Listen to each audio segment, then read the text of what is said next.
Xotining namuncha ko'p cho'miladi. Ermakka cho'miladimi? Endi terlaydi, cho'miladi. Qadamini o'ylab qolsin, o'zi yoqmay turibdi. Yo'q qilib yuboraman.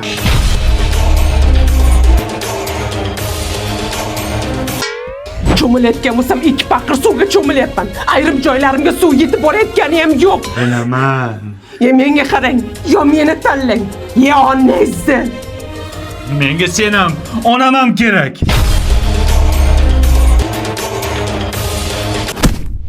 O'g'lim, sen akangga o'xshab xotin qilib bo'lma. Akang onasidan kechib xotinini tanladi. Xotiniga naqllena o'tirib, qo'lini o'pganini o'zim ko'rdim. Yo tavba.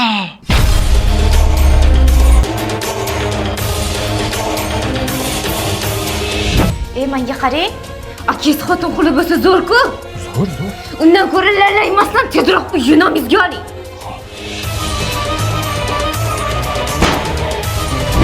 Ona, ana makaronkali o'g'liz borku, sizda aqotizga zahar solib, o'ldirib, uyda o'zini nomiga o'tkazmoqchi. Ana yangacham aytib eshitdim. Voy noshkurlar-ey.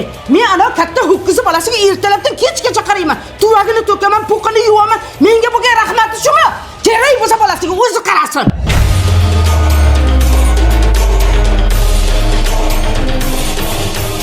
Ona, siz cho'milib yuravering. Anetta enam sumagimni tozalaganini, tagimni tozalaganini minnat qildi.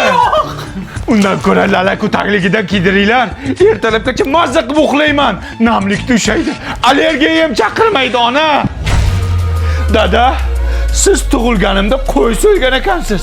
Ana ukangiz, amakim tug'iladigan bolasiga uydagi molni so'ymoqchi. Uydagi molni? Yes. Da!